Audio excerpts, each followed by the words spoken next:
Hello students, welcome back to my YouTube channel. ನಾನು ನಿಮಗೆ ಇವತ್ತಿನ ವಿಡಿಯೋದಲ್ಲಿ ಸ್ಟ್ಯಾಟಿಸ್ಟಿಕ್ಸ್ನಲ್ಲಿ ಮೀನ್ ಮೀಡಿಯನ್ ಮೋಡ್ನಲ್ಲಿ ಒಂದು ವೆರಿ ಇಂಪಾರ್ಟೆಂಟ್ ಪ್ರಾಬ್ಲಮ್ ಮಾಡಿಸ್ತಾ ಇದ್ದೀನಿ. ನೋಡಿ, ಕ್ವಶನ್ ಈ ಥರದಲ್ಲಿ ಕೊಟ್ಟಿದ್ದಾರೆ. 11th one question: given below are the weekly wages of 50 workers in a factory. 50 ಜನ ವರ್ಕರ್ಸಿನ ವೇಜಸ್ಸನ್ನು ಕ್ವಶನಲ್ಲಿ ಕೊಟ್ಟಿದ್ದಾರೆ. ಈ ವೇಜಸ್ಸನ್ನು ನೋಡಿಕೊಂಡು ಫಸ್ಟ್ ನೀವು ಫ್ರೀಕ್ವೆನ್ಸಿ ಡಿಸ್ಟ್ರಿಬ್ಯೂಷನ್ ಟೇಬಲ್ ಮಾಡ್ಕೊಳ್ಬೇಕು. ಕ್ಲಾಸ್ ಇಂಟರ್ವಲ್ ಹೇಗೆ ಬರ್ಕೊಳ್ಬೇಕು ಅಂತ ಅವರೇ ಕೊಟ್ಟಿದ್ದಾರೆ. 120ರಿಂದ 130, 130ರಿಂದ 140 ಈ ಥರದಲ್ಲಿ ಕ್ಲಾಸ್ ಇಂಟರ್ವಲ್ ಬರ್ಕೊಂಡು ಫ್ರೀಕ್ವೆನ್ಸಿ ಏನಾಗುತ್ತೆ ಅಂತ ಫೈಂಡ್ ಔಟ್ ಮಾಡಿ ಆ ನಂತರದಲ್ಲಿ ಮೀನ್ ಮೀಡಿಯನ್ ಮೋಡನ್ನು ಕ್ಯಾಲ್ಕುಲೇಷನ್ ಮಾಡಬೇಕಂತೆ. ಫಸ್ಟ್ ನೋಡಿ ಕ್ಲಾಸ್ ಇಂಟರ್ವಲ್ ಹೇಗೆ ಬರ್ಕೊಳ್ಬೇಕು ಅಂತ ಅವರೇ ಕೊಟ್ಟಿದ್ದಾರೆ. 120ರಿಂದ 130 ಬರ್ಕೊಳ್ಳಿ ಅಂತ ಕೊಟ್ಟಿದ್ದಾರೆ. ನಾನಿಲ್ಲಿ ಕ್ಲಾಸ್ ಇಂಟರ್ವಲ್ನಲ್ಲಿ 120ರಿಂದ 130, ನೆಕ್ಸ್ಟ್ ನೋಡಿ 130ರಿಂದ 140 ಅಂತ ಕೊಟ್ಟಿದ್ದಾರೆ. ಅದನ್ನು ಹಾಗೆ ಬರ್ಕೊಳ್ತಾ ಇದ್ದೀನಿ. ಇಲ್ಲಿ ತನಕ ಬರ್ಕೊಳ್ಬೇಕು ಅಂತಂದರೆ ಇಲ್ಲಿ ಕ್ವಶನಲ್ಲಿ ಕೊಟ್ಟಿರೋವಂಥ ನಂಬರ್ನಲ್ಲಿ ಹೈಯೆಸ್ಟ್ ನಂಬರ್ ಎಷ್ಟು ಕೊಟ್ಟಿದ್ದಾರೆ ಅಂತ ನೀವು ಅಬ್ಸರ್ವ್ ಮಾಡಿ. ನೋಡಿ, ಹೈಯೆಸ್ಟ್ ಇರೋ ನಂಬರ್ ಇಲ್ಲಿ 182 ಇದೆ, 184 ಇದೆ. ಹೈಯೆಸ್ಟ್ ಇರೋದು 184. ಇವಿಷ್ಟು ನಂಬರ್ನಲ್ಲಿ ಹೈಯೆಸ್ಟ್ ಇರೋದು 184. 184 ಅಂತಂದರೆ ನಾವಿಲ್ಲಿ ಕ್ಲಾಸ್ ಇಂಟರ್ವಲ್ ಇಲ್ಲಿ ತನಕ ಬರ್ಕೊಳ್ಬೇಕು. 130ರಿಂದ 140, 140ರಿಂದ 150, ಅದೇ ಥರನೇ 180ರಿಂದ 190 ತನಕನೂ ಬರ್ಕೊಳ್ಬೇಕು. ಸೊ ಅದೇ ಥರ ನಾನಿಲ್ಲಿ ಕ್ಲಾಸ್ ಇಂಟರ್ವಲನ್ನು ಬರ್ಕೊಳ್ತಾ ಇದ್ದೀನಿ. ನೋಡಿ, ನಾನಿಲ್ಲಿ ಅಷ್ಟು ಕ್ಲಾಸ್ ಇಂಟರ್ವಲ್ ಬರ್ಕೊಂಡಿದ್ದೀನಿ. ನೋಡಿ, ಇದೇ ಥರದ ಪ್ರಾಬ್ಲಮನ್ನು ಬರೀ ನಿಮಗೆ ಫ್ರೀಕ್ವೆನ್ಸಿ ಡಿಸ್ಟ್ರಿಬ್ಯೂಷನ್ ಟೇಬಲ್ ಮಾಡಿ ಅಂಥೇಳಿ 5 ಮಾರ್ಕ್ಸಿಗೆ ಕೊಡುವಂಥ ಚಾನ್ಸಸ್ ಕೂಡ ಇದೆ. ಸೊ ಈ ಪ್ರಾಬ್ಲಮ್ ಇದು 15ಗೆ ಕೊಟ್ಟಿರುವಂಥ ಪ್ರಾಬ್ಲಮ್. ಫ್ರೀಕ್ವೆನ್ಸಿ ಡಿಸ್ಟ್ರಿಬ್ಯೂಷನ್ ಟೇಬಲ್ ಮಾಡಿ. ನೋಡಿ, ಕ್ವಶನಲ್ಲಿ ಕ್ಲಾಸ್ ಇಂಟರ್ವಲ್ಲು ಕೊಟ್ಟಿಲ್ಲ, ಫ್ರೀಕ್ವೆನ್ಸಿನೂ ಕೊಟ್ಟಿಲ್ಲ. ಕ್ಲಾಸ್ ಇಂಟರ್ವಲ್ ಮತ್ತು ಫ್ರೀಕ್ವೆನ್ಸಿಯನ್ನು ಫೈಂಡ್ ಔಟ್ ಮಾಡಿಕೊಂಡು ನೆಕ್ಸ್ಟ್ ನೀವು ಮೀನ್ ಮೀಡಿಯನ್ ಮೋಡನ್ನು ಕ್ಯಾಲ್ಕುಲೇಷನ್ ಮಾಡಬೇಕು. Important problem. ಈ ಥರ ಪ್ರಾಬ್ಲಮ್ ಕೊಟ್ಟಾಗ ಹೇಗೆ ಮಾಡಬೇಕು ಅನ್ನೋದು ನಿಮಗೆ ಗೊತ್ತಿರಬೇಕು. ನೋಡಿ, ಈಗ ಟ್ಯಾಲಿ ಬಾರ್ ಹಾಕಬೇಕು. ಟ್ಯಾಲಿ ಬಾರ್ ಅಂತಂದರೆ ಏನು? ಇಲ್ಲಿ ಕೊಟ್ಟಿರುವಂಥ ನಂಬರ್ ನೋಡಿ 124. 124 ಯಾವುದರಿಂದ ಯಾವುದ್ರ ಮಧ್ಯದಲ್ಲಿ ಬರುತ್ತೆ? 120ರಿಂದ 130 ಮಧ್ಯದಲ್ಲಿ ಬರುತ್ತೆ. ಟ್ಯಾಲಿ ಬಾರ್ ಅಂದರೆ ಒಂದು ಲೈನ್ ಹಾಕೋದು. ಅದೇ ಥರನೇ 140 ಬಂತು ಅಂತಂದರೆ ನೋಡಿ, ವೆರಿ ಇಂಪಾರ್ಟೆಂಟ್. 140 ಬಂತು ಅಂತಂದರೆ ಎಲ್ಲಿ ಲೈನ್ ಹಾಕಬೇಕು ಅದು ನಿಮಗೆ ಗೊತ್ತಿರಬೇಕು. 140 ಅಂತಂದರೆ ನೋಡಿ, ಇಲ್ಲೂ 140 ಇದೆ, ಇಲ್ಲೂ 140 ಇದೆ. 140 ಅಂತ ಏನಾದರೂ ಕ್ವಶನಲ್ಲಿ ಕೊಟ್ಟಿದ್ದರೆ 130ರಿಂದ 140 ಅಂತ ಇದೆಯಲ್ವಾ, ಇಲ್ಲಿ ಲೈನ್ ಹಾಕೋದಲ್ಲ. ಇಲ್ಲಿ ಯಾವ ನಂಬರಿಗೆ ಇಲ್ಲಿ ಲೈನ್ ಹಾಕಬೇಕು ಅಂತಂದರೆ 130ರಿಂದ 139 ತನಕ ನೀವು ಇಲ್ಲಿಗೆ ಲೈನ್ ಹಾಕಬೇಕು.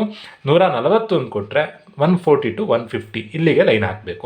ನೋಡಿ, 120 to 130 ಇಲ್ಲಿ ಯಾವಾಗ ಲೈನ್ ಹಾಕಬೇಕು ಅಂತಂದರೆ 120ರಿಂದ 129 ತನಕ ಇರುವಂಥ ನಂಬರಿಗೆ ಇಲ್ಲಿ ಲೈನ್ ಹಾಕಿದ್ರೆ ಆಯಿತು. 130ರಿಂದ 139 ತನಕ ಇರುವಂಥ ನಂಬರಿಗೆ ಇಲ್ಲಿ ಲೈನ್ ಹಾಕಬೇಕು.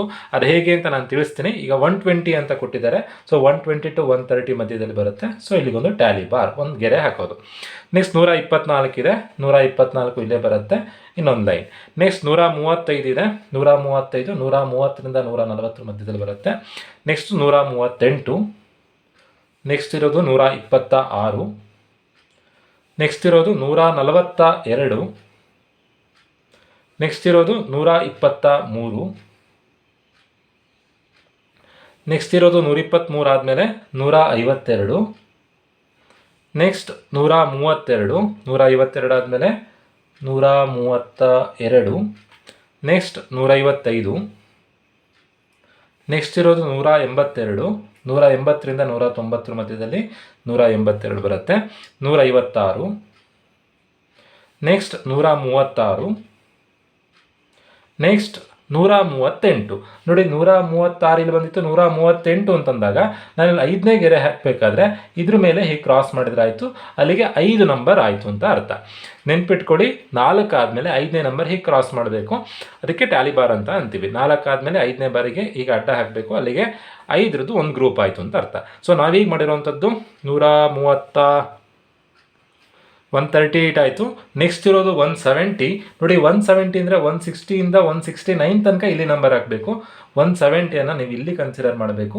170 ಆದಮೇಲೆ 158, 158 ಆದಮೇಲೆ 139, 139 ಆದಮೇಲೆ 172, ನೆಕ್ಸ್ಟ್ ಇರೋದು 134, ನೆಕ್ಸ್ಟ್ ಇರೋದು 158, ನೆಕ್ಸ್ಟ್ ಇರೋದು 147, ನೆಕ್ಸ್ಟ್ ಇರೋದು 184, ಅದೇ ಥರನೇ ಎಲ್ಲದಕ್ಕೂ ಟ್ಯಾಲಿ ಬಾರನ್ನು ಹಾಕಬೇಕು. ಹೋಪ್ ನಿಮಗೆ ಅರ್ಥ ಆಗಿದೆ ಅಂತ ಅಂದ್ಕೊಂಡಿದ್ದೀನಿ ಟ್ಯಾಲಿ ಬಾರ್ ಹಾಕೋದು ಹೇಗೆ ಅಂತ. ಸೊ ನಾನು ಇಲ್ಲಿ ಟ್ಯಾಲಿ ಬಾರನ್ನು ಬರ್ಕೊಳ್ತಾ ಇದ್ದೀನಿ. ಎಲ್ಲ ನಂಬರಿಗೂ ಇದೇ ಥರನೇ ಎಲ್ಲಿ ಬರುತ್ತೆ ಅಂತ ಫೈಂಡ್ ಔಟ್ ಮಾಡಿ ಟ್ಯಾಲಿ ಬಾರನ್ನು ನಾನು ಇಲ್ಲಿ ಬರ್ಕೊಳ್ತಾ ಇದ್ದೀನಿ. ಸೊ ಎಲ್ಲದಕ್ಕೂ ಟ್ಯಾಲಿ ಬರ್ದಾಗಿದೆ. ಈಗ ಫ್ರೀಕ್ವೆನ್ಸಿ ಬರೆಯೋದು ಹೇಗೆ ಅಂತಂದರೆ ಇಲ್ಲಿ ನೋಡಿ 1 2 3 4 ಲೈನ್ಸ್ ಇದೆ. ಸೊ ಕ್ಲಾಸ್ ಇಂಟರ್ವಲ್ 120 130ಗೆ ಫ್ರೀಕ್ವೆನ್ಸಿ 4. ನೆಕ್ಸ್ಟ್ ಇಲ್ಲಿ 5 + 3 5 + 3 8. ನೆಕ್ಸ್ಟ್ ಇಲ್ಲಿ 5 + 5 10. ನೆಕ್ಸ್ಟ್ 5 + 5 + 3 13. ನೆಕ್ಸ್ಟ್ 5 + 3 8. ನೆಕ್ಸ್ಟ್ 5. ನೆಕ್ಸ್ಟ್ 2. ಇವಿಷ್ಟನ್ನು ಆ್ಯಡ್ ಮಾಡಿದಾಗ ನಮಗೆ n ಸಿಗುತ್ತೆ. ಆ್ಯಡ್ ಮಾಡಿದಾಗ 8 4 12 10 22 10 32 3 35 8 43 5 48 48 2 50. So n = 50. ನೀವು ಇಲ್ಲಿ ಕ್ರಾಸ್ ಚೆಕ್ ಮಾಡ್ಬೋದು. ಕ್ವಶನಲ್ಲಿ 50 ವರ್ಕರಿನ ವೇಜಸ್ ಕೊಟ್ಟಿದ್ದಾರೆ. ಸೊ ನೀವು ಫ್ರೀಕ್ವೆನ್ಸಿ ಟೋಟಲ್ ಮಾಡಿದಾಗ 50ನೇ ಬರಬೇಕು. 49 ಬಂದರೂ ತಪ್ಪಾಗಿದೆ ಅಂತ ಅರ್ಥ, 51 ಬಂದರೂ ತಪ್ಪಾಗಿದೆ ಅಂತ ಅರ್ಥ. ನೀವು ಟ್ಯಾಲಿ ಬಾರ್ ಮಾಡಿರೋದು ತಪ್ಪಾಗಿದೆ ಅಂತ ಅರ್ಥ. 50 ಜನ ವರ್ಕರ್ಸ್ ಇದ್ದಾರೆ, ಫ್ರೀಕ್ವೆನ್ಸಿ ಟೋಟಲ್ ಮಾಡಿದಾಗ 50 ಬರಬೇಕು. ಸೊ ಇದಕ್ಕೆ ಮೀಡಿಯನ್ ಮೋಡನ್ನು ಕ್ಯಾಲ್ಕುಲೇಷನ್ ಮಾಡಬೇಕು. ಕ್ಲಾಸ್ ಇಂಟರ್ವಲ್ ನಾವೀಗ ಫೈಂಡ್ ಔಟ್ ಮಾಡ್ಕೊಂಡಿದ್ದೀವಿ, ಕ್ಲಾಸ್ ಇಂಟರ್ವಲ್ ಬರ್ಕೊಂಡಿದ್ದೀವಿ. ದೆನ್ ಫ್ರೀಕ್ವೆನ್ಸಿಯನ್ನು ಕೂಡ ಕ್ಯಾಲ್ಕುಲೇಷನ್ ಮಾಡಿ ಬರ್ಕೊಂಡಿದ್ದೀವಿ. ಉಳಿದಿದ್ದೆಲ್ಲದನ್ನು ನೀವೇ ಕ್ಯಾಲ್ಕುಲೇಷನ್ ಮಾಡಬೇಕು. ನಾನು ಆಲ್ರೆಡಿ ಸೊಲ್ಯೂಷನ್ ಮಾಡಿಟ್ಟಿದ್ದೀನಿ. ಇದು ಹೇಗೆ ಅನ್ನೋದನ್ನು ಎಕ್ಸ್ಪ್ಲೈನ್ ಮಾಡ್ತೀನಿ. ಮಿಡ್ ಪಾಯಿಂಟ್ ಫೈಂಡ್ ಔಟ್ ಮಾಡೋದು ಹೇಗೆ ಅಂತಂದರೆ ಇವೆರಡನ್ನು ಆ್ಯಡ್ ಮಾಡಿ /2 120 + 130 /2. ನೀವು ಪ್ರೊಸೀಜರ್ ವೈಸೇ ಕಲಿಬೇಕು. ಈಗ ಡೈರೆಕ್ಟಾಗಿ 120 130 ಮಧ್ಯದಲ್ಲಿ ಬರೋ ನಂಬರ್ ಯಾವುದು ಅಂದರೆ 125 ಅಂತ ಡೈರೆಕ್ಟಾಗಿ ಹೇಳ್ಬೋದು. ಬಟ್ ಫ್ರ್ಯಾಕ್ಷನ್ ಇದ್ದಾಗ ಫಾರ್ ಎಕ್ಸಾಂಪಲ್ 119.5 to 129.5 ಹೀಗೆ ಕೊಟ್ಟಾಗ ನಿಮಗೆ ಗೊತ್ತಾಗಲ್ಲ.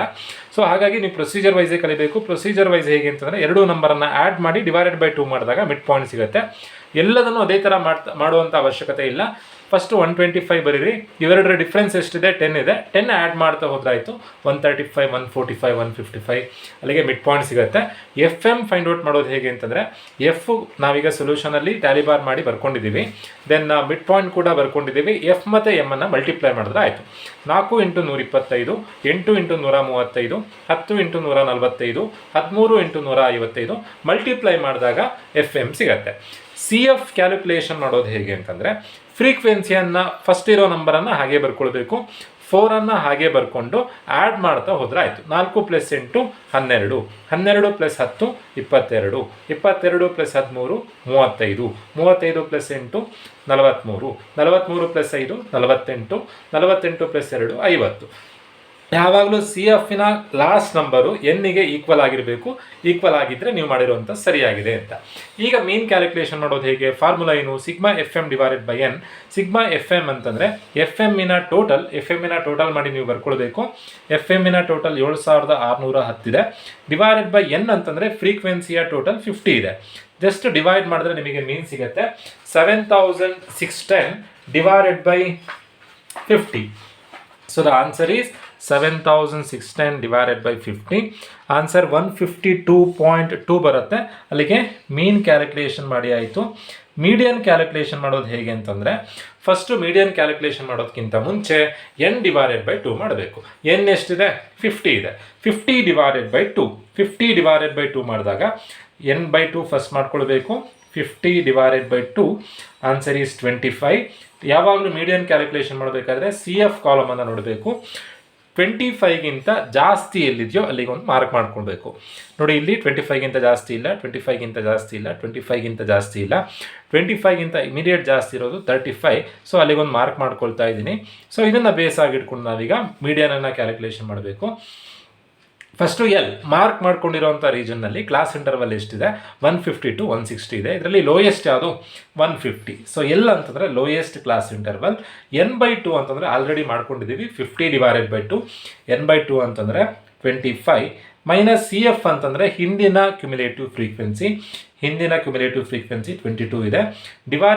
/F ಅಂತಂದರೆ ನೀವು ಇಲ್ಲಿ ಮಾರ್ಕ್ ಮಾಡ್ಕೊಂಡಿರೋ ಅಲ್ಲಿ ಫ್ರೀಕ್ವೆನ್ಸಿ ಏನಿದೆಯೋ ಆ ಫ್ರೀಕ್ವೆನ್ಸಿಯನ್ನು ಬರೀಬೇಕು. I ಅಂತಂದರೆ ಕ್ಲಾಸ್ ಇಂಟರ್ವಲ್ನ ಡಿಫ್ರೆನ್ಸ್ 10 ಇದೆ. ಸೊ ಇವಿಷ್ಟನ್ನು ಸಿಂಪ್ಲಿಫೈ ಮಾಡಿದ್ರೆ ಮೀಡಿಯನ್ ಸಿಗುತ್ತೆ.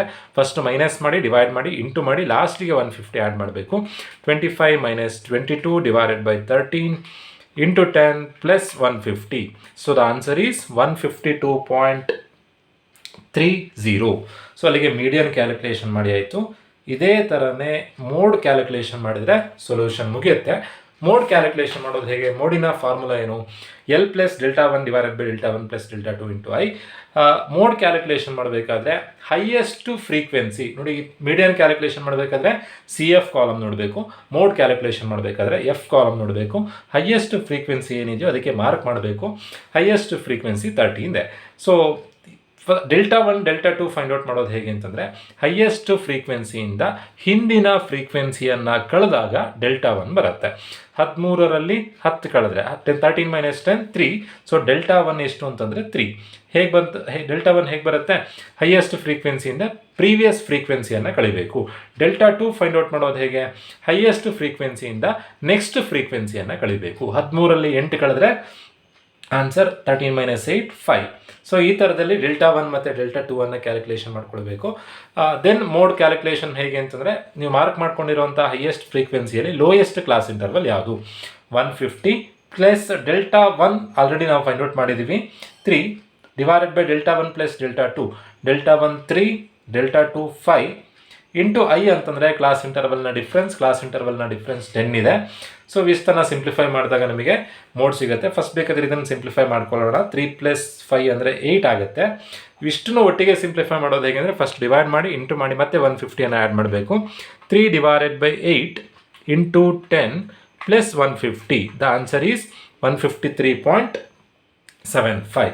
ಸೊ ಈ ಥರದಲ್ಲಿ ನೀವು ಮೀನ್ ಮೀಡಿಯನ್ ಮೋಡನ್ನು ಕ್ಯಾಲ್ಕುಲೇಷನ್ ಮಾಡಬೇಕು. ಸೊ ಇದರಲ್ಲಿ ಈ ಪ್ರಾಬ್ಲಮಲ್ಲಿ ಚೇಂಜಸ್ ಏನು ಅಂತಂದರೆ, ಕ್ಲಾಸ್ ಇಂಟರ್ವಲ್ಲು ಕೊಟ್ಟಿರಲಿಲ್ಲ, ಫ್ರೀಕ್ವೆನ್ಸಿಯನ್ನು ಕೊಟ್ಟಿರಲಿಲ್ಲ. ನಾವೇ ಕ್ಲಾಸ್ ಇಂಟರ್ವಲ್ ಫ್ರೀಕ್ವೆನ್ಸಿಯನ್ನು ಫೈಂಡ್ ಔಟ್ ಮಾಡಿಕೊಂಡು ನೆಕ್ಸ್ಟ್ ಮೀನ್ ಮೀಡಿಯನ್ ಮೋಡ್ ಕ್ಯಾಲ್ಕುಲೇಷನ್ ಮಾಡಿರೋದು. ಸೊ ಒಂದು ವೇಳೆ ನಿಮಗೆ ಫ್ರೀಕ್ವೆನ್ಸಿ ಡಿಸ್ಟ್ರಿಬ್ಯೂಷನ್ ಟೇಬಲ್ ಪ್ರಾಬ್ಲಮ್ ಮಾಡಲಿಕ್ಕೆ ಬಂದಿಲ್ಲ ಅಂತಂದರೆ, ಇಡೀ ನಿಮಗೆ 15 ಮಾರ್ಕ್ಸಿನ ಪ್ರಾಬ್ಲಮನ್ನು ಬಿಟ್ಟು ಬರೋದಾಗುತ್ತೆ. ಸೊ ಹಾಗಾಗಿ ಫ್ರೀಕ್ವೆನ್ಸಿ ಡಿಸ್ಟ್ರಿಬ್ಯೂಷನ್ ಟೇಬಲ್ ಇದನ್ನು ನೀವು ಮಾಡಲಿಕ್ಕೆ ಕಲಿಬೇಕು. ಇದನ್ನು ಕಲಿತರೆ ಮಾತ್ರ ಮೀನ್ ಮೀಡಿಯನ್ ಮೋಡನ್ನು ಕ್ಯಾಲ್ಕುಲೇಷನ್ ಮಾಡಲಿಕ್ಕಾಗತ್ತೆ. ಹೋಪ್ ಎಲ್ರಿಗೂ ವಿಡಿಯೋ ಅರ್ಥ ಆಗಿದೆ ಅಂತ ಅಂದ್ಕೊಳ್ತಾ ವಿಡಿಯೋ ಮುಗಿಸ್ತಾ ಇದ್ದೀನಿ. Thank you.